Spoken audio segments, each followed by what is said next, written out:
The city square pulsates with life as merchants, children, and townspeople weave a vibrant tapestry of daily existence. Amidst the lively chaos, a horse-drawn carriage arrives, bearing two swindlers, Jacob and Wilhelm, adorned in flamboyant attire. Their eyes gleam with ambition as they survey the scene, plotting their next grand scheme amidst the unsuspecting crowd.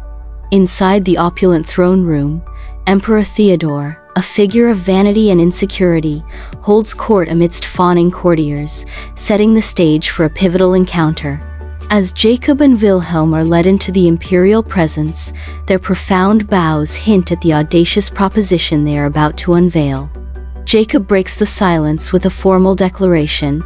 "Your Majesty, we are here to present our proposition," setting the stage for an audacious claim.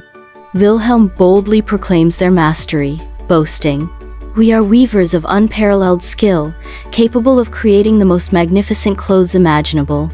Wilhelm seals the deal with a tantalizing claim.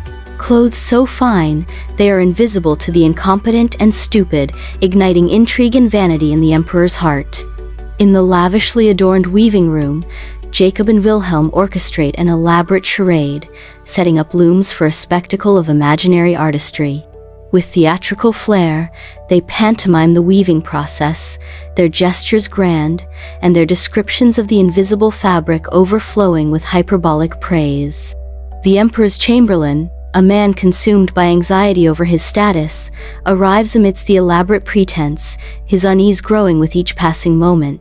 Despite seeing nothing, the chamberlain's fear of admitting his lack of perception traps him in a web of deceit, perpetuating the weaver's audacious scheme. In the weaving room, the chamberlain returns to the emperor, his voice dripping with exaggerated praise for the non-existent clothes. The emperor, blinded by vanity and eager to validate his reign, dispatches the ambitious treasurer to inspect the fabric. Driven by fear of appearing foolish, the treasurer feigns awe, echoing the chamberlain's false report. The treasurer, equally afraid, plays along with the deception, reporting favorably on the clothes he cannot see, perpetuating the emperor's delusion. The emperor, now utterly deluded, resolves to personally inspect the weaver's masterpiece, his vanity blinding him to reality. Surrounded by his obsequious court, the emperor makes his grand entrance into the weaving room, unaware of the deception that awaits. In a symphony of deceit, the entire court feigns admiration for the invisible fabric, their insincere praises echoing in the weaving room. The swindlers bask in the glow of false acclaim, their charade reaching its zenith as the emperor's court heaps praise upon their imaginary creation. Jacob and Wilhelm weave an invisible tapestry of royal attire, their elaborate gestures painting a vivid illusion of imperial grandeur. The emperor, captivated by the charade, dances before the mirror, lost in admiration of his ethereal reflection. In a realm of pure imagination, the emperor revels in the splendor of his non-existent finery, a testament to vanity's intoxicating allure. In the vibrant city streets, the emperor parades in his new clothes, a spectacle that stirs unease among the townspeople. Eyes dart nervously, whispers ripple through the crowd as fear silences the true opinions of the onlookers. Courtiers with insincere smiles accompany the emperor, their exaggerated praise echoing falsely in the air. Amidst the city streets buzzing with anticipation for the emperor's parade, a young child plays, unaware of the spectacle. The child, eyes wide with innocent shock, blurts out the truth, but he isn't wearing anything at all. The child's naive observation pierces the veneer of the emperor's grand parade, creating a ripple of unease through the throng. An unsettling silence descends, followed by a wave of nervous laughter as the crowd grapples with the undeniable truth.